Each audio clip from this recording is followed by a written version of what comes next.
সম্মানিত ভিউয়ার্স, আজকের ভিডিওটি হচ্ছে যে ভুট্টা গাছের পাতা কয় কারণে মারা যায়। আসলে ভুট্টা গাছের পাতা তিনটি কারণে মূলত পক্ষে মারা যায়। এক নম্বর হচ্ছে ভাইরাসে আক্রান্ত হওয়ার কারণে ভুট্টা গাছের পাতা মারা যেতে পারে। দুই নম্বর হচ্ছে ছত্রাকে আক্রান্ত হওয়ার কারণে আপনার ভুট্টা গাছের পাতা মারা যেতে পারে। তিন নম্বর হচ্ছে ভুট্টা গাছের বয়স হওয়ার কারণে তখনও কিন্তু ভুট্টা গাছের পাতা মারা যেতে পারে। এখন আমরা মূল ভিডিওতে গিয়ে দেখব যে কয় কারণে ভুট্টা গাছের পাতা মারা যায় এবং এর প্রতিকার কী কী করলে ভুট্টা গাছের পাতা মারা যাবে না এবং ফলন আপনি বেশি পাবেন, সেই বিষয়ে কিন্তু আজকের মূল ভিডিও। তো বন্ধুরা, চলুন আমরা মূল ভিডিওতে চলে যাই। আসসালামু আলাইকুম সম্মানিত ভিউয়ার্স, সকলে কেমন আছেন? আশা করি সকলে অনেক ভালো আছেন। আমাদের নতুন আরেকটি ভিডিওতে আপনাদের সবাইকে স্বাগতম। আর আজকের ভিডিওটি হচ্ছে যে ভুট্টার গাছের পাতা কেন মরে যায়। এখন ভুট্টার গাছের পাতা বয়স হওয়ার আগে মারা যাওয়ার হচ্ছে তিনটা কারণ। তো মূল কারণে যাওয়ার আগে আমার একটি রিকোয়েস্ট হচ্ছে, আপনারা যারা আমার চ্যানেলে নতুন তারা আমার চ্যানেলটিকে সাবস্ক্রাইব করে দিবেন এবং পাশে থাকা বেল আইকনটি প্রেস করে দিবেন, যাতে নিত্য নতুন ভিডিও আপলোড করার সাথে সাথে সেগুলো দেখে আপনারা উপকৃত হতে পারেন।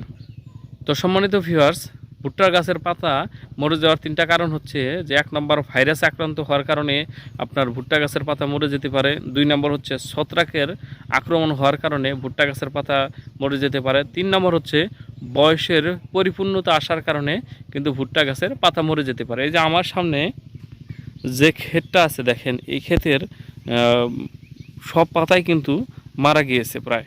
দেখেন নিচের দিকে যত পাতাগুলো আছে সব পাতার কিন্তু প্রত্যেকটা গাছেরই মারা গিয়েছে। এই গাছের বয়স কিন্তু খুব বেশি হয়নি। তাহলে এইটা মারা যাওয়ার কারণ কি?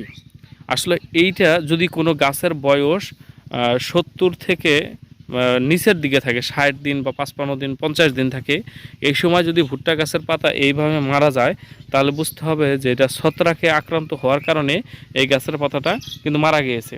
দেখেন ছত্রাক কেন বলবো, এই যে স্ত্রী ফুলটা আছে এটা কিন্তু এখনও সাদা সাদা রয়েছে এবং গাছের পাতা মারা গিয়েছে, তার মানে এই গাছের বয়স কিন্তু পরিপূর্ণ হয়নি।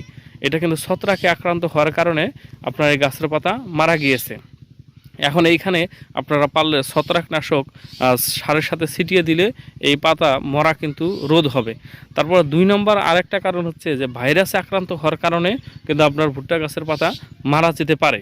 যদি ভাইরাস আক্রান্ত হওয়ার কারণে ভুট্টার গাছের পাতা মারা যায়, ভুট্টা গাছের আকার যদি বেশি পরিমাণে বড় হয়ে যায়, তাহলে আপনার আগে থেকে এমএক্সটা টপ আপনার ব্যবহার করতে হবে।